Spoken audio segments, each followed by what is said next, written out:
Subscribe करें और bell दबाएं ताकि कोई खबर रह न जाए।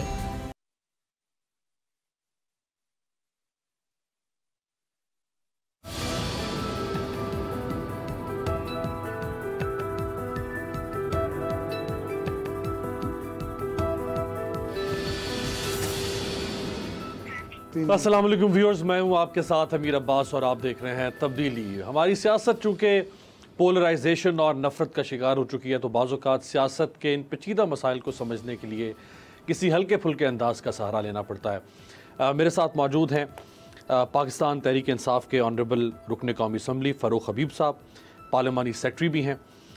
पाकिस्तान पीपल्स पार्टी से ज्वाइन कर रही हैं सेनेटर ससी पलेजो साहिबा, चेयरपर्सन रह चुकी हैं स्टैंडिंग कमेटी की सेनेट की, और सिंध के साबिक सूबाई वज़ीर रही हैं। पाकिस्तान मुस्लिम लीग नवाज से हमें ज्वाइन कर रहे हैं सेनेटर जावेद अब्बासी साहब, जो कि chairman standing committee law and justice रह चुके हैं सेनेट में। ससी पलेजो साहिबा, आपसे आगाज़ करते हैं क्योंकि सारा नज़ला जो है वो इस वक्त पीपल्स पार्टी पे गिर रहा है। PDM खुल के कह चुकी है कि पीपल्स पार्टी ने इस मौके पे, यानी हमें पहले आसमान पर लेकर गई पीपल्स पार्टी और फिर आसमान से हमें ज़मीन पे दे मारा इन्होंने।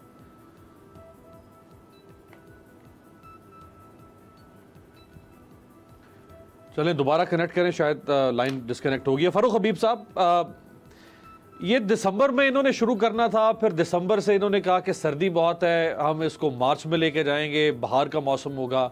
जब मार्च आ गई, बाहर आ गई, तो फिर इन्होंने कहा कि अब हम इसको रमज़ान के बाद लेकर जाएंगे। अब रमज़ान के बाद होना था, तो अब सुनने में आ रहा है कि ये बड़ी ईद के बाद लेकर जाएंगे। तो ये कोई गवर्नमेंट ने कोई डिवाइड एंड रूल की पॉलिसी की है जो कामयाब रही है?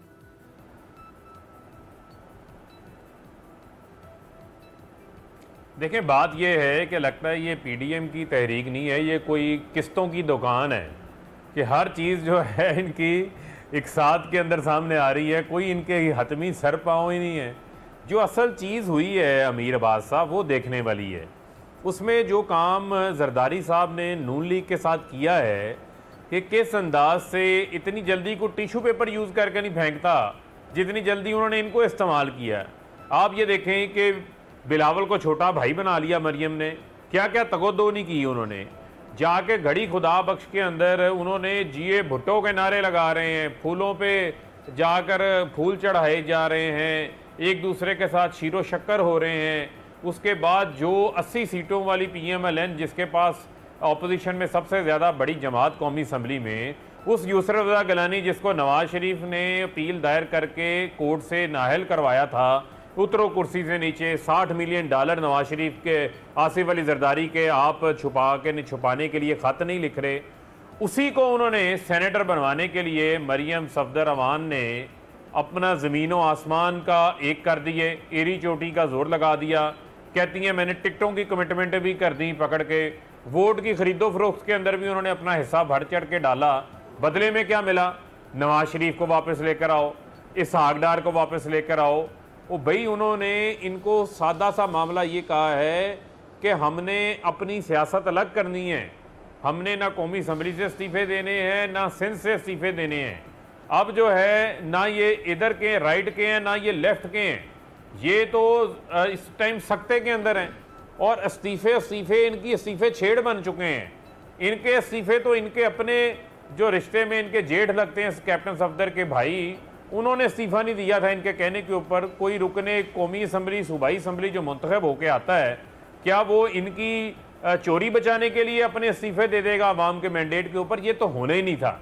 मामला ये है कि इन्होंने दिसंबर की डेडलाइन दी, जनवरी की दी, मार्च की दी, वो तमाम डेडलाइनों के बोझ तले PDM डेड हो गई है।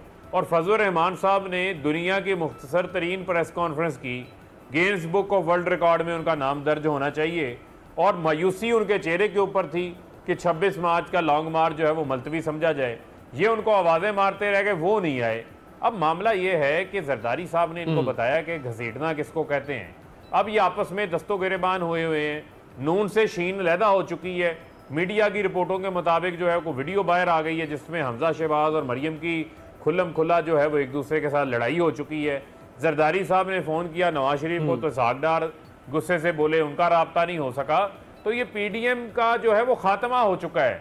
11 जमातें, 11 एजेंडे, 11 कहानियाँ जो हैं ये अब अवाम ना अच्छा, सुनते हैं, फारूक साहब, बल्कि इन्होंने अवाम का फारूक साहब ये बताएं फारूक साहब के मांगनी चाहिए ये जो पीडीएम तो इन्होंने कोई अदा नहीं की किया। जो डिसयूनिटी है, पीडीएम का तकसीम होना, जाहिर बात है इसकी बेनिफिशरी हुकूमत है, यानी पीडीएम जितनी कमजोर होगी हुकूमत मजबूत होगी और हुकूमत अगले 2.5 साल आराम से गुजारेगी। मेरा सवाल यह है कि इनकी डिसयूनिटी के अंदर इनकी अपनी अदम इत्तफाकी का कसूर है, ना इत्तफाकी का कसूर है, या कोई आपने कोई इनके ऊपर कोई दम पड़ा है कि ये आपस में तकसीम हो गए?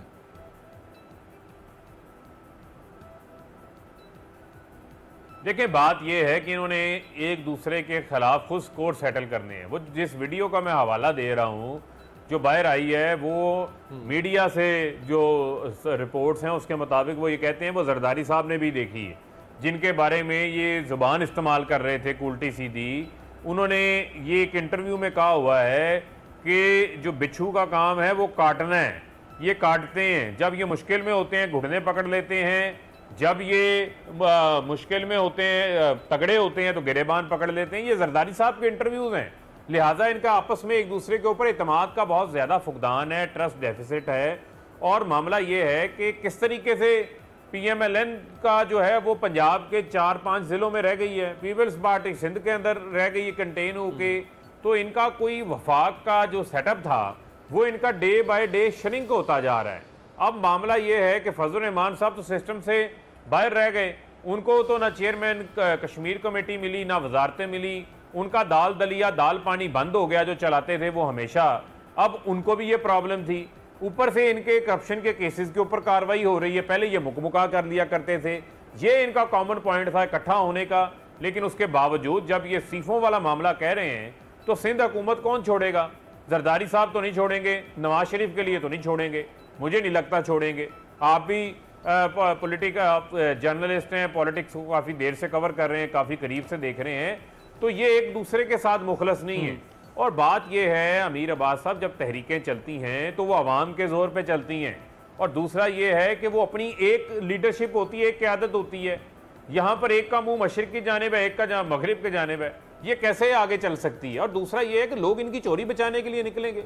नवाज शरीफ मुल्क से बाहर बैठ के अल्ताफ हुसैन 2 बने हुए हैं, इदारों के खिलाफ जो वो बयानियाँ बना के चल रहे हैं, वो बयानियाँ मोदी का बयानिया है, जो पाकिस्तान के खिलाफ वो प्रोपेगेंडा करता है, फारूक साहब आपकी मौजूदगी का फायदा उठाते हुए, इसी वजह से आप उन 3 दरख्वास्त गुजारों में शामिल हैं जिन्होंने दरख्वास्त दायर की इलेक्शन कमीशन में यूसुफ रजा गिलानी साहब की नाअहली की, और 22 मार्च को इसकी समाअत है, 5 रुकनी बेंच समाअत करेगा, चीफ इलेक्शन कमिश्नर इसकी सरबराही करेंगे। तो आपकी मौजूदगी से फ़ायदा उठाते हुए मैं आपसे पूछूंगा कि ये यूसुफ रजा गिलानी को आप इसलिए नाअहल करवाना चाहते हैं क्योंकि आपके पास अक्सरियत थी सेनेट में और हफीज़ शेख हार गए और यूसुफ रजा गिलानी जीत गए, तो ये तो आप अपनी चेयरमैन सेनेट की जीत की नफ़ी कर रहे हैं। वहां पे ऑपोजिशन के पास अक्सरियत थी और आप जीत गए।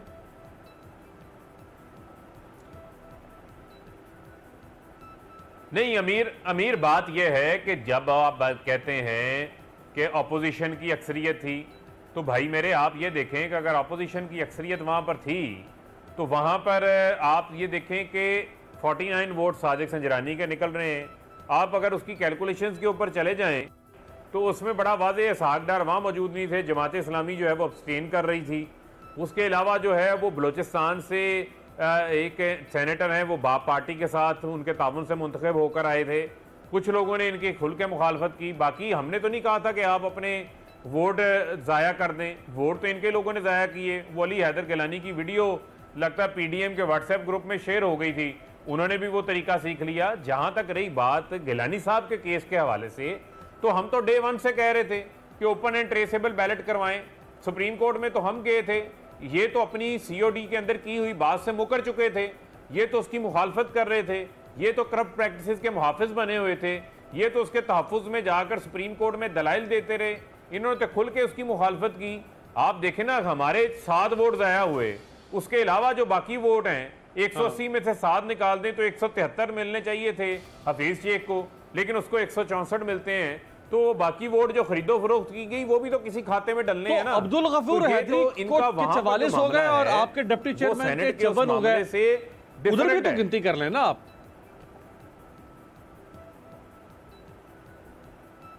देखें कर लें, मैं तो आपको ये कह रहा हूं, हम तो डे वन से कह रहे थे ना। और बात ये है, जो चेयरमैन सेनेट है और जो आपका डिप्टी चेयरमैन है या स्पीकर डिप्टी स्पीकर होता है, इसके इंतखाबात के ऊपर इसको खुफिया वोटिंग क्यों रखी गई? हम तो कहते हैं इसको भी ओपन कर दें, लेकिन क्यों रखी गई? इसके पीछे भी एक मंतक ये थी कि ये कस्टोडियन ऑफ द हाउस होता है। दूसरी बात यह है कि जो चेयरमैन सेनेट होता है, आप तारीख उठा के देख लें कि कभी किसी एक पार्टी की इतनी अक्सरियत नहीं होती कि उसके पास 53 वोट हों। कभी एक पार्टी का चेयरमैन सेनेट नहीं आता, वो हमेशा कोलिशन का उम्मीदवार होता है। लास्ट टाइम भी सादिक संजरानी कोलिशन के उम्मीदवार थे, रजा रबानी भी कोलिशन के उम्मीदवार थे। मैं जरा इसी नुक्ते पे, मैं जरा अब्बासी साहब से इसी नुक्ते पे सवाल करके फिर मैं पीडीएम के बाकी मामलों पे जाता हूं। आपने जो फरमाया यूसुफ रजा गिलानी साहब के हवाले से, सेनेटर जावेद अब्बासी साहब चूंकि दरख्वास्त गुजार हैं फरूख हबीब साहब और 22 तारीख को समाअत हो रही है यूसुफ रजा गिलानी साहब की नाअहली की, और इन्होंने दरख्वास्त दायर कर रखी है। उनकी अपनी लॉजिक है कि जी अगर हम कौमी असम्बली में चेयरमैन, कौमी असम्बली में अगर हम सेनेट का इलेक्शन हार गए अक्सरियत में होते हुए, तो हमें जाना चाहिए जीतने वाले उम्मीदवार के खिलाफ इलेक्शन कमीशन में। लेकिन चेयरमैन सेनेट का इलेक्शन आपको जीतना चाहिए था, आप हार जाते हैं। डिप्टी चेयरमैन आपको जीतना चाहिए था, आप हार जाते हैं। वहां पीटीआई की लॉजिक मुख्तलिफ है। बिस्मिल्लाहिर्रहमानिर्रहीम, बहुत शुक्रिया। ये तो बिल्कुल मैं आपकी बात से इत्तेफाक करता हूँ कि पीटीआई का लॉजिक आज तक हर चीज़ में डिफरेंट रहा है। वो जो प्रिंसिपल वो अपने लिए जायज़ समझते हैं वो दूसरों के लिए नहीं समझते, वो जो अपने लिए हक समझते हैं वो दूसरों का हक नहीं समझते। वो तो एक डिफरेंट क्लास, या अगर फरूख हबीब साहब खफा ना हो तो वो अपने आप को अबाउट द लॉ भी समझते हैं कि जिस तरह उन्होंने इलेक्शन कमीशन ऑफ पाकिस्तान के ऊपर अटैक किया है, जिस तरह पाकिस्तान की तारीख में पहली दफ़ा हुआ है कि किसी ने इतनी जुर्रत की हो कि इलेक्शन कमीशन उसके मेंबरों को कहा हो कि फौरी रिज़ाइन कर दो, कि आपने हमारी बात नहीं मानी, आपने हमारा हुक्म नहीं माना और आप इस दफ्तर में बैठने के काबिल नहीं रही हैं। तो ये तो बादशाह लोग हैं, कोई भी हुक्म कर सकते हैं और उसमें ताकत में भी है, और अगर कोई बोलेगा तो उसको गाली देंगे, इल्ज़ाम लगाएंगे, उसको कहेंगे हमें नारो नहीं देते। लेकिन असल बात वही है जो आपने इनसे पूछी थी कि अगर गिलानी साहब जो है वो इलेक्शन जीतते हैं सेनेट में और अगर हम चेयरमैन सेनेट का इलेक्शन हारते हैं, तो कोई मेहरबानी करके कोई एक प्रिंसिपल अपनाएं जो सबको समझ आए। आप कुछ 4 दिनों के अंदर अंदर डिफरेंट प्रिंसिपल अपना रहे हैं, तो मेरा ख्याल है कि सारी आवाम भी जानती है और आपके लिए भी मुश्किलात होंगे। तो आप वही अपने लिए भी इंतखाब करें जो आप दूसरों के लिए पसंद करते हैं। लेकिन अगर आज गिलानी साहब के खिलाफ आप गए तो जब पीपल्स पार्टी सेनेट के चेयरमैन के इलेक्शन के में जाएगी तो फिर आप किस तरह जस्टिफाई करेंगे इन चीज़ों को? तो ये सवाल ज़रूर है जो आपसे पहले भी पूछे जा रहे हैं और आइंदा भी पूछे जाएंगे।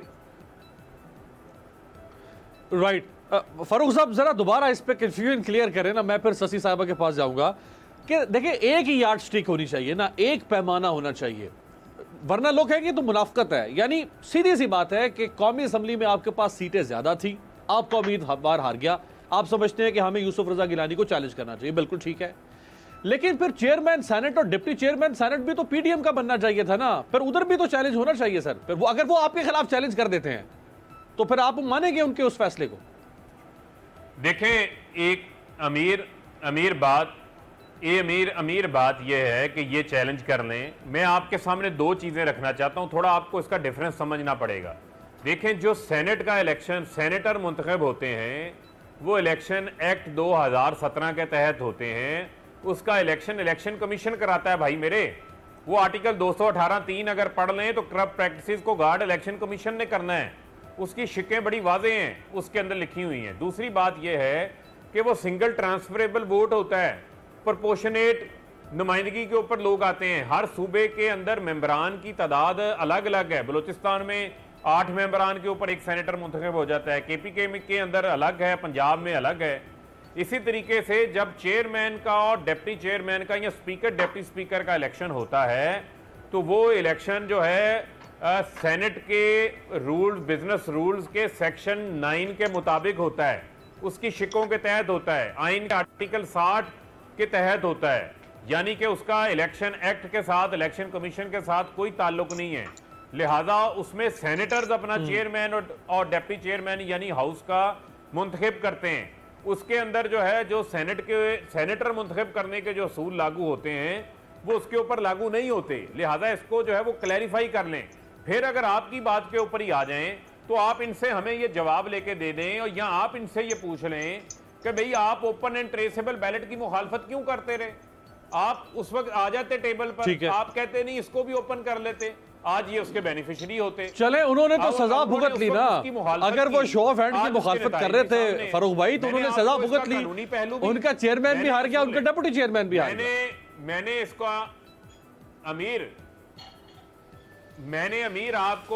मैंने आपको इसका कानूनी पहलू भी रख दिया और मैंने आपको इसका प्रोसीजर भी बता दिया। उसके बावजूद मैंने आपको वो पोजीशन भी बता दी जो हमने ली थी, इन्होंने नहीं ली थी। ये तो उसकी मुखालफत करते रहे, उसका नतीजा भी सामने है। सर शो ऑफ हैंड बिल्कुल ठीक है, सर शो ऑफ हैंड बिल्कुल ठीक है। मैं तो एक कॉमन सेंस के प्रिंसिपल की बात करूं फारूक भाई, शॉर्टली एक चीज का जवाब फिर मैं अब्बासी साहब से पूछता हूं। मैं एक कॉमन सेंस के प्रिंसिपल की बात कर रहा हूं, आप चले गए टेक्निकलिटीज में, वो बिल्कुल ठीक है, वो आपने जो पॉइंट इलेक्शन कमीशन में भी रेज किया है वो टेक्निकल पॉइंट है, लेकिन अक्सरियत वाले को जीतना चाहिए, अकलियत वोटिंग हो रही है ना, जिसके पास उसूल ये कहता है कि जिसके पास ज्यादा वोट हैं उसको जीतना चाहिए। अगर वो नहीं जीतता इसका मतलब है कोई जुर्लू फिर गया ना, देयर इज समथिंग फिशी। ये है कॉमन सेंस का प्रिंसिपल।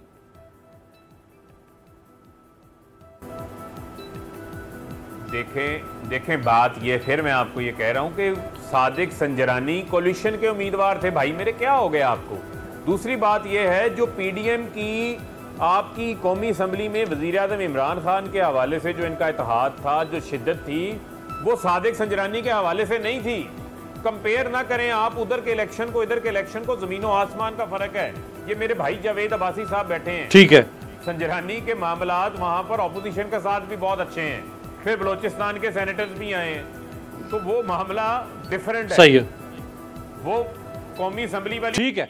अब्बासी साहब के पास, अब्बासी साहब आप 6 साल सेनेट का हिस्सा रहे और अब्बासी साहब आप सेनेट की law and justice standing committee के चेयरमैन रहे हैं, जो बात वो फरमा रहे हैं आपकी समझ में आ रही है? नहीं, ये बात बिल्कुल समझ आ रही है, इस बात में कोई अभाम नहीं है कि वो फरग हबीब साहब की ये बात ठीक है कि जब सेनेट ऑफ पाकिस्तान के सेनेटर के इलेक्शन होते हैं तो इलेक्शन लॉ के नीचे इलेक्शन होते हैं और उस पर इलेक्शन लॉ एप्लीकेबल होता है, और जब चेयरमैन सेनेट या डिप्टी चेयरमैन का होता है या स्टैंडिंग कमेटी का इलेक्शन होता है तो सेनेट के जो रूल ऑफ बिजनेस है उनके तहत होता है। ये बात तो समझ आओ, उन्होंने ये बात बिल्कुल ठीक कही है। हम सिर्फ इस असूल की बात कर रहे हैं कि फरग हबीब साहब से ये रिक्वेस्ट है कि जहां आपकी अक्सरियत अगर हो और आपको वोट ना मिले तो आप खफा भी होते हैं, धमकियां भी देते हैं, इलेक्शन के जो ट्राइब्यूनल है उसमें भी जाते हैं, इलेक्शन कमीशन में भी जाते हैं। तो हम सिर्फ ये रिक्वेस्ट कर रहे थे कि वही प्रिंसिपल तो वही है, जो प्रिंसिपल इलेक्शन सेनेट के मेंबर के लिए या सेनेटर का मुंतखब होना है वही प्रिंसिपल है चेयरमैन और डिप्टी चेयरमैन के हक में। हम कहते हैं कि चलो सादिक संजरानी साहब के हक में तो फिर भी हमारी वोटें जो हैं वो उस पर अभी डिस्प्यूट अदालत में जाना है, लेकिन डिप्टी चेयरमैन के इलेक्शन में आपको ये कितनी कैसे वोटें मिल सकती हैं? यानी आपकी अक्सरियत आप खुद जानते हैं कि इस वक्त आपकी 47 है, इससे ज्यादा सेनेटर आपके नहीं है, आज भी नहीं है। अभी आइंदा लेजिस्लेशन करेंगे फिर भी आपके सेनेटर होंगे।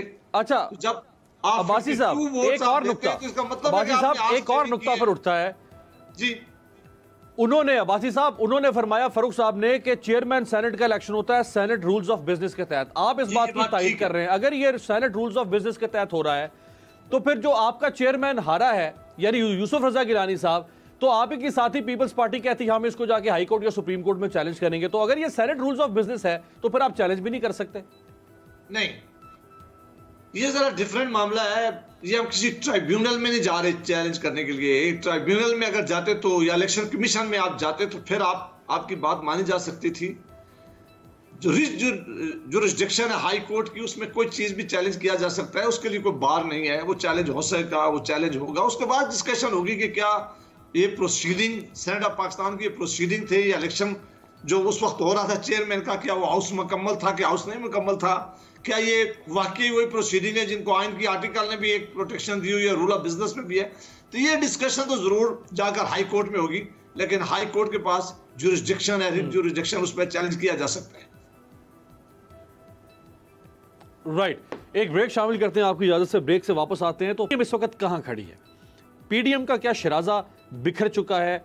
क्या पीपल्स पार्टी के जाने के बावजूद, यानी पीपल्स पार्टी के सेफ एग्जिट के बावजूद पीडीएम सरवाइव कर सकती है, या पीपल्स पार्टी वापस ज्वाइन कर लेगी? अगर ज्वाइन करती है तो पीडीएम को पीपल्स पार्टी की शराइत पर आना पड़ेगा या पीपल्स पार्टी पीडीएम की शराइत पर आएगी? एक ब्रेक के बाद।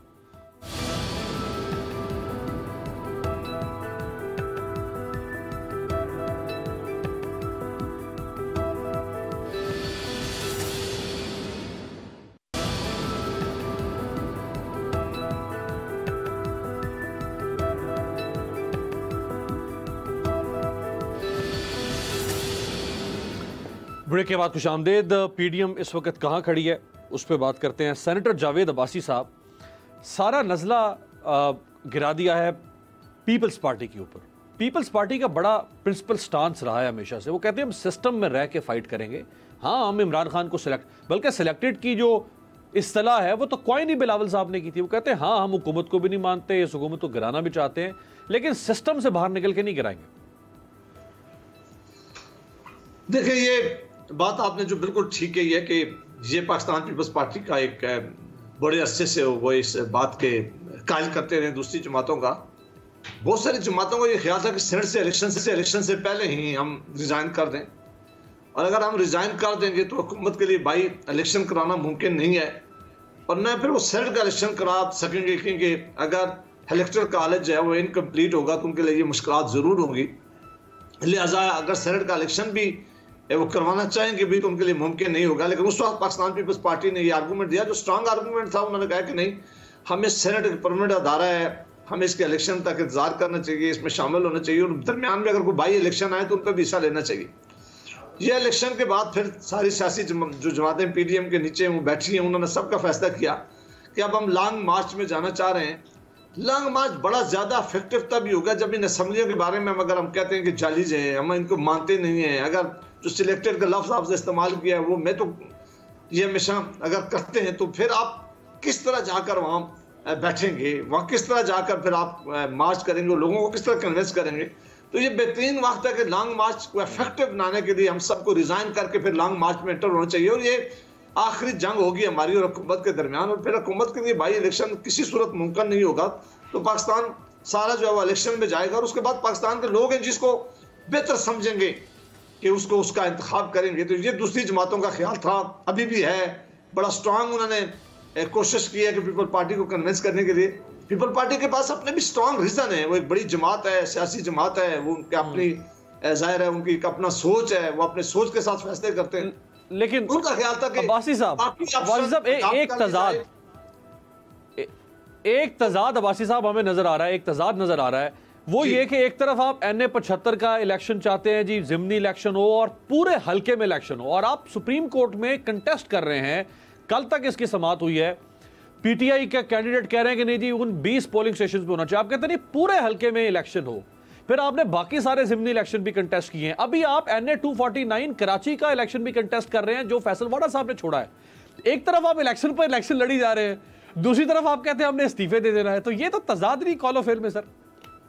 नहीं, आप इसे तजाद कहते हैं, मैं इसे तजाद नहीं समझता। कि अगर कल आप मुझे ये सवाल पूछें कि आप नेशनल असेंबली में क्यों बैठे हुए थे, आपने सेनेट के इलेक्शन में क्यों हिस्सा लिया, सेनेटर आज क्यों बैठे हुए हैं, तो ये आज तो ये मामला जो आप बता रहे हैं बिल्कुल इसी तरह है कि हम इसमें सिस्टम के अंदर रहकर काम कर रहे हैं सारे लोग। आज नेशनल असेंबली में कमेटीज की मीटिंग हो रही है, लेजिस्लेशन हो रहा है, सेनेट में हो रहा है, प्रोविंशियल असेंबलीज में हो रही है। तो ये तो आज ये सिचुएशन नहीं है जो आप कह रहे हैं। अगर बाई इलेक्शन हम रिजाइन नहीं करते, और अगर हम रिजाइन कर भी दें किसी सीटों में, एक आध सीट पे, अगर सारा हम कहते हैं कि इन ब्लॉक अगर रिजिग्नेशन हो जाए, फिर इनके लिए बाई इलेक्शन जो है वो कराना मुमकिन नहीं है। लेकिन अगर कल जमातें भाई ये नहीं करती, ये फैसला नहीं करती कि हम रिजिग्नेशन करेंगे, तो फिर तो हमारा हक है। हम किस तरह अपने वोटर को छोड़ सकते हैं, किस तरह हम अपनी जीती हुई सीटों को छोड़ सकते हैं, वो तो जमहूरी हक है। हम ये क्यों कह रहे हैं कि रिजिग्नेशन करें, इसको आपको समझने की जरूरत है। हमारे ख्याल के मुताबिक जो 2018 के इलेक्शन हुए वो इलेक्शन रिग्ड इलेक्शन थे, वो मैनेज्ड इलेक्शन थे। वो जो पाकिस्तान की आवाम ने जो फैसला किया है उसे उसके मुताबिक वो इलेक्शन नहीं हुआ, इसलिए हम उन इलेक्शन के खिलाफ हैं। आज के जो इलेक्शन है वो जरा डिफरेंट पोजिशन है। आज का इलेक्शन कमीशन ज्यादा मुअस्सर है, बड़ी उन्होंने पहली दफा असर्ट किया अपनी अथॉरिटीज को, पहली दफा उन्होंने इलेक्शन को फ्री एंड फेयर बनाने के लिए जो उनकी कॉन्स्टिट्यूशनल ड्यूटी है, जो आईनी ड्यूटी है, उसके मुताबिक वो काम कर रहे हैं, जो हुकूमत को किसी तौर पर भी काबिल कबूल अब नहीं है। लिहाजा भाई ये इलेक्शन लड़ना तो हमारा हक है। कल को कहे कि जी आपने तो इन असेंबलियों को जाली कहा है और आपने सैंड का क्यों इलेक्शन लड़ा है? जाहिर है जो भी इलेक्शन आता है वो किसी हाउस को छोड़ा नहीं जा सकता। उसका बैकग्राउंड ये था कि उस इलेक्शन पे तमाम सियासी जमातें मासवाई पीटीआई की, उन सबको उस इलेक्शन के ऊपर ऑब्जेक्शन थे, ऑब्जेक्शन है, और सबका ख्याल है कि वो इलेक्शन जो है फ्री एंड फेयर नहीं हुए, इसलिए हम उससे रिजग्नेशन उन असेंबली से करने का जो है वो जोर दे रहे हैं। बिल्कुल ठीक है। फारूक हबीब साहब, सर बड़े लकी हैं इमरान खान साहब, यानी जिस ऑपोजिशन को उनको लड़के या मार के नीचे गिराना था, उस ऑपोजिशन के अंदर अपने ही मसले शुरू हो गए हैं। अब आप उसका फ़ायदा ये उठा रहे हैं कि 2 ऑर्डिनेंस 190 अरब रुपए के टैक्स, एक में 140 अरब की इनकम टैक्स की छूट ख़त्म की जा रही है IMF के कहने पर, दूसरे में जो सर्कुलर डेट है उसको कंट्रोल करने के लिए बिजली सार्फिन पर 150 अरब रुपए का सरचार्ज लगाने की बात की जा रही है। 8 दफ़ा आप लोग पिछले कोई 1 साल में खादों की कीमतें बढ़ा चुके हैं। बिजली 5 रुपए फी यूनिट बढ़ चुकी है 2.5 सालों में, अभी मजीद 4 रुपए फी यूनिट तक बढ़ सकती है। अगर ऑपोजिशन कमजोर हो गई तो आप उसका बदला जो है वो या खुशी अवाम पे तो ना निकाले ना सर।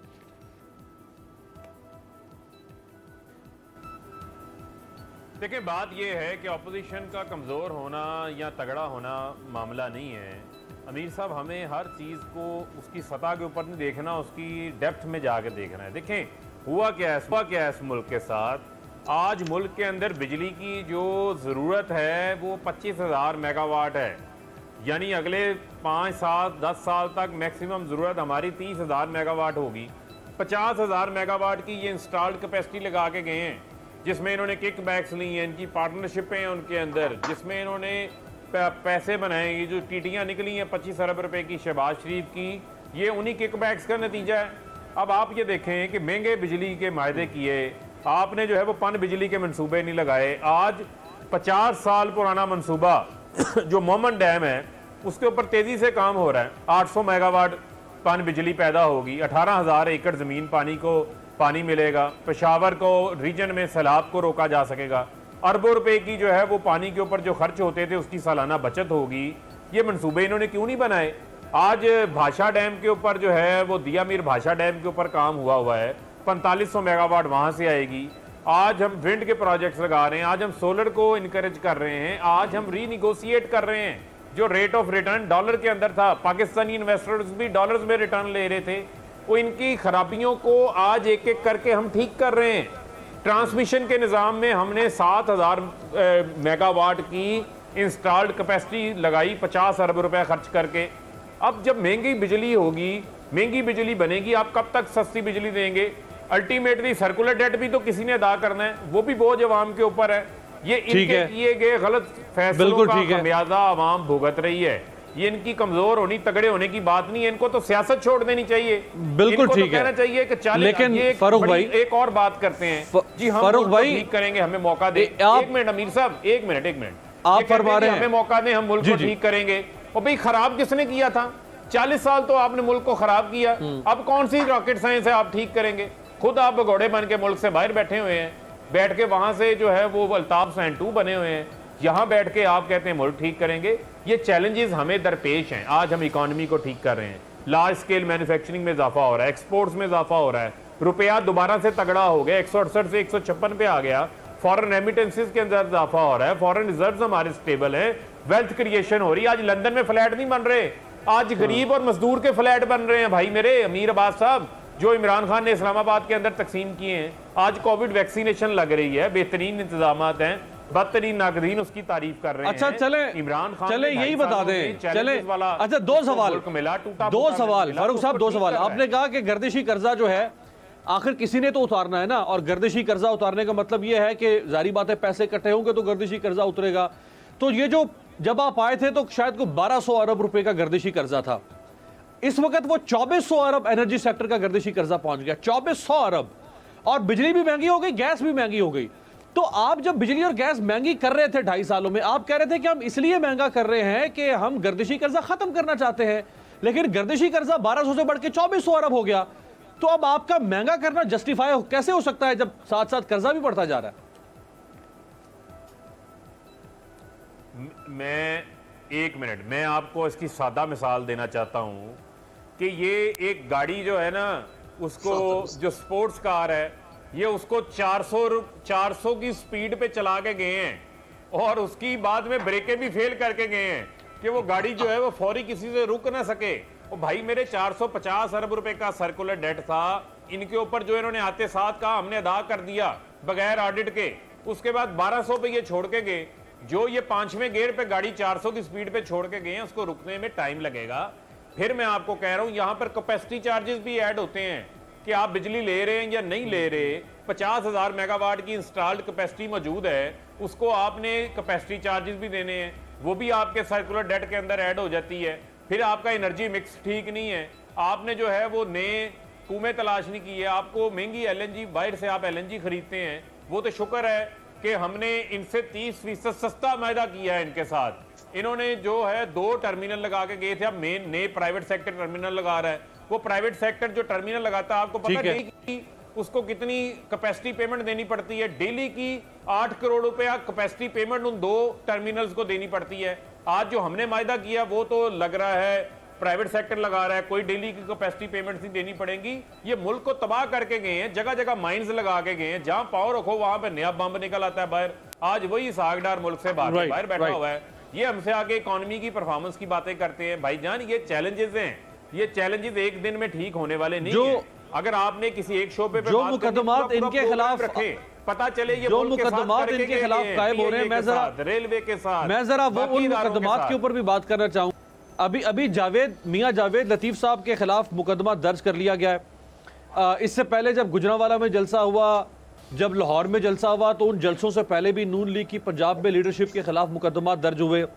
तो आप सही कह रहे हैं, ये माइंस बिछा कर गए थे, लेकिन ये जो मुकदमात की माइंस इनके खिलाफ बिछ रही है। एक ब्रेक लेते हैं, ब्रेक के बाद मैं जरा अब्बासी साहब से पूछता हूँ कि ये जो मियां जावेद लतीफ साहब के खिलाफ मुकदमा दर्ज हो गया है, इस पे नून लीग का क्या मौक़िफ़ है। ब्रेक के बाद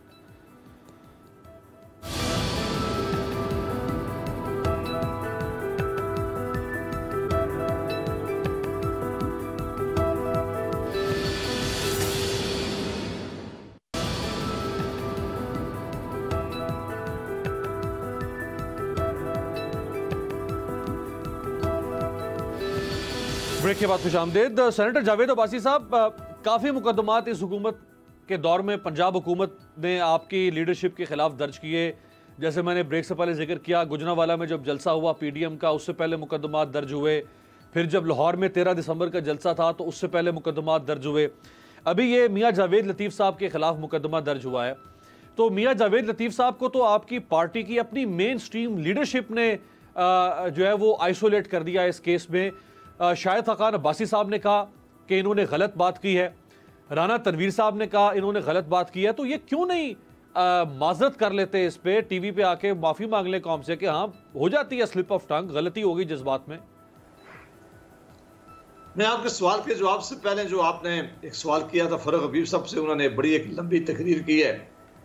मैं उनकी एक बात से बिल्कुल एग्री हूँ कि वो कह रहे थे कि एक ऐसी गाड़ी है, एक ऐसा जहाज जो बड़ा स्पीड में जा रहा था, उसे अब ब्रेकें लगाकर रोकने की हम कोशिश कर रहे हैं। तो इसमें मैं बिल्कुल इनका इस बात से वाकिफ हूँ कि इनके पास जो पायलट आया है जहाज को उड़ाने के लिए, उसने कभी जहाज में पहले बैठा ही नहीं था, उसको पता ही नहीं था कि जहाज को टेक ऑफ किया किस तरह कराया जाता है, किस तरह इस मुल्क को आगे ले जाया जाता है, इस मुल्क की इकानमी को किस तरह ठीक किया जा रहा है। उनके पास तजर्बा नहीं था। हम पाकिस्तान की अवाम को बताते थे कि ये तजर्बा ना तजर्बाकार टीम है, ये डुबो देगी पाकिस्तान की इकानमी को। उस वक्त वो क्या कहा करते थे, वो कहा करते थे पाकिस्तान की सबसे बेस्ट इकनॉमिक जो टीम है वो मेरे साथ है, दुनिया के बेस्ट इकोनॉमिस्ट मेरे पास बैठे हुए हैं, दुनिया के सबसे ज्यादा मैंने इस पर काम किया हुआ है। मेरे पास जो है हमारे पास इनके उमर साहब हैं, क्या नाम है उनका, जो फाइनेंस मिनिस्टर इन्होंने लगाए थे, उन्होंने कहा कि वो पाकिस्तान की इकानमी को असद उमर सबसे ज्यादा समझता है। आपने देखा है कि फिर असद उमर साहब, असद उमर जिसको सबसे ज्यादा इन्होंने सेल किया था अपनी इलेक्शनल कैंपेनों में, लोगों को साथ हाथ खड़ा करते थे, उन्होंने जो इकानमी का असर किया है, जिस तरह डॉलर गया है, जिस तरह कीमतें बढ़ी हैं, जिस तरह बेरोजगार बढ़ी है, फिर खुद उसको एक IMF के कहने पे एक आदमी को लगाया गया जो आज यहाँ इस मुल्क के वजीर खजाना है, बदकिस्मती से काम कर रहे हैं, वो IMF के। और PTI के लोगों ने उनको वोट इसलिए नहीं दिया कि वो समझते हैं कि इन्होंने पाकिस्तान को गरीब कर गुर्बत में फैलाने में पाकिस्तान के महंगाई करने में, IMF की पॉलिसीज इस मुल्क के नफाज करने में सबसे बड़ा रोल उन्होंने किया है। इसलिए PTI के जो मेंबर्स थे नेशनल असेंबली, उन्होंने गिलानी साहब को वोट दिया है और अपने आदमी को वोट नहीं दिया, इसलिए कि वो समझते थे कि वो जो पॉलिसी बना रहे हैं, आप अंदाजा करें कि कितनी दफा बिजली की कीमतें इन्होंने महंगी की है, पेट्रोलियम की महंगी देखें, आपकी महंगी देखें, रोजमर्रा इस्तेमाल की चीजों की आप कीमतें आप उठा के देखें, अपने लोगों से आप पूछ लें कि आज पाकिस्तान के गैरतमंद और इज्जतमंद लोग 2 वक्त की रोटी खाने के लिए उनके पास पैसे नहीं है। आज दवाइयां अस्पतालों में तो नामुमकिन हो गया कि इलाज करवाना। वो जो मियां शहबाज शरीफ के जमाने में पंजाब में मुफ्त इलाज जो है करते थे, वो भी इन्होंने खत्म कर दिया और खुद कोई तरीका नहीं कर सके। कोई एक फील्ड मुझे इनकी बता दें, कोई एक जगह इनकी बता दें। ये कहा करते थे कि दुनिया से सबसे ज्यादा हमारे पास इन्वेस्टमेंट आएगी, इन्वेस्टर पाकिस्तान से भाग रहे। बदकिस्मती यही है कि ये ना तो ट्रेन थे, ना इनकी तैयारी थी, ना आज इनकी तैयारी हो सकी है, ना इनके पास वो टीम है। ऐसी टीम जो है वो मुल्क की इकानमी को डुबो देती है। और आज जिस बंद गली में इन्होंने मुल्क को पहुंचा दिया है, अल्लाह ना करे, अल्लाह ना करे, हमें खतरा है कि कल शायद हम सारे मिलकर इस मुल्क को ठीक ना कर सकें। हमारे रीजन के बाकी ममालिक की आप हालत देख लें और अपने मुल्क की हालत देख लें कि हम आज कहाँ खड़े। एक काम में ये सबसे ज्यादा महारत रखते हैं, इसमें इनका कोई शानी नहीं है। इल्जाम लगाने में, बोतान लगाने में, झूठी तुमतें लगाने में, गाली देने में। आज तक 3 साल हो गए, खुदा का कोई खौफ करेंगे। आज भी ये कह रहे हैं पिछली हुकूमतों की वजह से है, ये फलां की वजह से है। भाई आप अगर पिछली हुकूमतों ने जहां कीमतें रखी थी, काश वो कीमतें आप वहां रखते। अगर सर्कुलर डेट पिछली हुकूमतों ने जहां रोका हुआ था, आप वो ना आगे जाने देते। आज बिजली और गैस की अच्छा, मियां साहब के बारे में भी आज आपकी बात सुनी जा सकती है। अब्बासी साहब जरा मियां जावेद साहब के बारे में भी कमेंट कर दें। देखें, मैं समझता हूं कि जब भी कभी हम बात करें तो हमें जरूर बातों में अपना एहतियात करना चाहिए। हमें देखना चाहिए कि कोई ऐसी बात, हमारे गिले शिकवे जरूर हो सकते हैं, हमारे हैं भी, लेकिन हम कोई ऐसी बात बिल्कुल नहीं कर सकते या नहीं करनी चाहिए जिससे कोई ऐसा मैसेज जाए जो जिसको मिस इंटरप्रेट किया जाए, और ऐसा मैसेज नहीं जाना चाहिए। या जो पहले केसेस आपने देखे कि इन्होंने पहले भी बेशुमार लोगों पे, कोई 100 करीब 80 लोगों के ऊपर इन्होंने पर्चे कर दिए थे पंजाब में, जब जो एक मीटिंग हुई थी। वो कभी क्या बना है, बनता कुछ ऐसा नहीं है। लेकिन मेरा ख्याल है कि ये बेहतर यही है कि आप खुद उनसे पूछें और वो इसका जवाब दें। मेरा ख्याल है कि वो इस बात को, अपनी बात को जरूर क्लियर करेंगे, या क्लियर करनी चाहिए कि उनका मतलब क्या था, वो कहना क्या चाहते थे, और उनके बाद समझी क्या गई है। मुझे यकीन है कि वो जल्दी अपनी जरूर को स्टेटमेंट देकर इस मामले को क्लियर करेंगे। राइट फारूक हबीब साहब, एक तो इस पे मैं आपसे भी कमेंट चाहूंगा कि जो मुकदमात इनकी लीडरशिप के खिलाफ दर्ज हुए हैं जितने, इस तरह शायद पिछले 5 सालों में शहबाज शरीफ साहब की हुकूमत में आपका ताल्लुक भी पंजाब से इतनी रफ्तार से तो आपके खिलाफ भी दर्ज नहीं हुए थे, वो भी इस पे कमेंट कर दें। इसके साथ साथ पंजाब की अब जो सूरत हाल है, पंजाब में इस वक्त सर ये फिर 19 अफसर तब्दील किए हैं उस्मान बुज़दार साहब ने। पंजाब में इस वक्त 4थे चीफ सेक्रेटरी काम कर रहे हैं, 6ठे IG, ये 2.5 साल में 6ठे IG हैं। लाहौर के 4थे कमिश्नर हैं, खुद बुज़दार साहब के अपने ज़िले में 5वें कमिश्नर काम कर रहे हैं इस वक्त। हायर एजुकेशन के ऊपर तो उन्होंने इतना रहम किया है कि 9 सेक्रेटरी बदले हैं, पाकिस्तान की तारीख में ऐसा कभी नहीं हुआ 2.5 साल में। फिर स्कूल एजुकेशन सर्विसेज और आबपाशी में 6 सेक्रेटरीज बदल दिए उन्होंने। महकमा खुराक, लाइफ स्टॉक, ट्रांसपोर्ट और बल्दियात में 5 सेक्रेटरीज बदल दी है।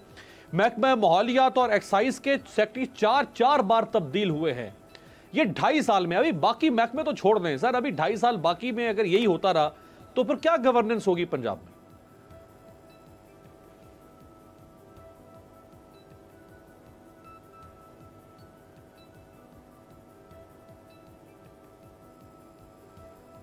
फारूक साहब, जाली पुलिस मुकाबले, पुलिस मुकाबले, बेवा के आंसू जो है वो हमारे सामने है। ये जो मॉडल टाउन के अंदर हुआ, किसने करवाया था? आदमी शहबाज शरीफ ने करवाया था।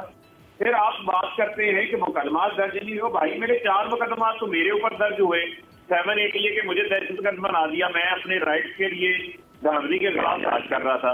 हमारा कारकुन यहाँ पे इन्होंने शहीद कर दिया। बलदियाती इलेक्शन में इन्होंने जो पर्चे दर्ज करवाए, जो इन्होंने हमारा जब लॉकडाउन की हमने कॉल दी तो ये रबड़ की गोलियां चला रहे थे। परवेज खटक कॉल दी तो ये रबड़ की गोलियां चला रहे थे। परवेज खटक साहब आ रहे थे तो पूरे सूबे की, पूरे पाकिस्तान की जो है एक सूबे के साथ राब्ता मुनक़ता कर दिया, पूरे पाकिस्तान की आंसू गैस उनके ऊपर चला दी थी पकड़ के इन्होंने। आप मुकदमात की बात कर रहे हैं, कोई मुकदमा ऐसा इन्होंने छोड़ा नहीं जो इन्होंने हमारे लोगों के ऊपर ना बनाया हो। लेकिन जो बात मुकदमात की इनके हवाले से हो रही है, इनको तो जाली अकाउंट्स का केस को हमने बनाया हुआ है। ये केस तो जो है वो इनके ऊपर बना कर गए थे, इन्होंने जरदारी के ऊपर बनाया था उनके दौर। हमारा तो ये टीटीओ वाला केस सामने आया जिसमें तहकीकात हुई, वो चीजें सामने आ गई, वो भी नैब लेके चल रहा है। एंटी करप्शन इदारा जो है वो अपना काम कर रहा है। इसी तरीके से जो जावेद लतीफ साहब वाला मामला है, मुझे आप ये बताएं कौन सा ये जावेद अब्बासी साहब बैठे हैं, कौन कहता है जो मुल्क होता है, मुल्क आपकी जो है वो जन्म धरती होती है, आपकी माँ के मुतरादिफ होता है जो आपका मुल्क होता है। कहते हैं पाकिस्तान खप्पे का नारा नहीं लगाएंगे। यार उनके लिए नहीं लगाएंगे जिन्होंने मुल्क को लूटा हुआ है, जिनकी सारी क़यादत जो है वो मुल्क से बाहर बैठी हुई है, जो इस मुल्क को बेड़ा गर्क करके गए हैं। आप कहते हैं कि उनके लिए पाकिस्तान खप्पे का नारा नहीं लगाएंगे। पाकिस्तान ने आपको इज्जत दी, पाकिस्तान के लोगों ने आपको रुकने असेंबली बनाया, आप कहते हैं पाकिस्तान खप्पे का नारा नहीं लगाएंगे। एक इतनी अहम सीट के ऊपर बैठ के रुकने असेंबली ये बात करता है। PMLN की लीडरशिप को ये तौफीक नहीं हुई कि उन्हें कहें अपना ये बयान वापस लें। यही तो बात नहीं पड़ गई कि मेरा डोमिसाइल सिंध का है, उसने खप्पे का नारा लगा दिया था, कि उसने खप्पे का नारा लगा दिया था। ठीक है, अच्छा फारूक भाई जरा जल्दी से इस पे भी कमेंट कर दें, जायजा लेना पड़ेगा। ये बुज़दार साहब पे भी कमेंट कर दें। में आके नहीं ये काम करते, ये हमेशा हमेशा इस किस्म की बातें करते हैं। जी फारूक भाई ये जरा बुज़दार साहब पे भी कमेंट कर दें, ये जो पंजाब की गवर्नेंस है। देखिए इंतजामी आप इंतजामी तब्दीलियां हमेशा कर, जहाँ बेहतर समझने को अच्छा अफसर काम कर रहा है उसको लगा देते हैं। यहाँ पर आप तब्दीली करते हैं, कोई और ऑफिसर आए उसको चेंज करते हैं। बाद बार जो है वो आपको अपनी टीम ऑफिसर का रूल्स का मामला होता है कि 10-10 साल 12-12 साल से पंजाब में सर्विस कर रहे हैं, प्रमोशन एक्चुअलाइज करवानी है तो उनको सूबे से बाहर जाना पड़ेगा। कुछ लोग उसकी बुनियाद के ऊपर चेंज हुए हैं, कुछ एडमिनिस्ट्रेटिव बुनियादों पर चेंज हुए हैं, एडमिनिस्ट्रेटिव बुनियादों पे चेंज हुए हैं, कुछ अपनी प्रमोशंस के लिहाज से या जो उनकी पॉलिसी है उसके लिहाज से चेंज हुए हैं। लेकिन आप अगर आप पंजाब की बात करते हैं तो आज उसी बुज़दार हुकूमत की तारीफ हो रही है ना लाहौर एक्ट के अंदर। वहां पर जाकर जो बदतरीन नाकदीन भी हैं वो भी कह रहे हैं बेहतरीन इंतजाम है, तो वो बुज़दार हुकूमत की जिम्मेदारी है, उसी ने वहां पर वो इंतजाम किए हैं जहां पर जाकर। बिल्कुल ठीक है, आपका इशारा है जो इस वक्त लाहौर एक्सपो सेंटर में जो वैक्सीनेशन का अमल जारी है ज़ायद बुजुर्गों के लिए या 60 साल से ज़ायद उम्र के शहरियों के लिए, उस पर वाकई बेहतरीन काम हो रहा है। लेकिन इसके अंदर बहरहाल एक डायकॉटमी मौजूद है, ये बार बार अफसरों के तबादलों के अंदर, यानी अगर किसी अफसर को लाहौर से इस बुनियाद पर तब्दील करके फैसलाबाद लगाया जा रहा है कि वो परफॉर्म नहीं कर रहा, तो फिर आप उसको फैसलाबाद क्यों लगा रहे हैं? फिर तो आपको उसे नौकरी से बरतरफ करना चाहिए या मुअत्तल कर देना चाहिए या सजा के तौर पर डिमोट करना चाहिए। हमें ऐसा कोई फैसला नजर नहीं आता, हमें सिर्फ ये फैसला नजर आता है कि अफसर को यहां से उठा के वहां और वहां से उठा के किसी और जगह पे लगा दिया जाता है। ये वही काम है जो पहले होता था। तो उस वक्त PTI तनकीद क्या करती थी शहबाज शरीफ साहब पे कि ये बहुत ज्यादा तबादले कर देते हैं।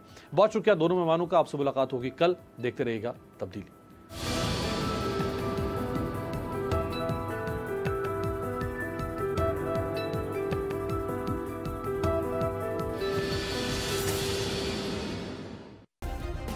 सब्सक्राइब करें और बेल दबाएं ताकि कोई खबर रह न जाए।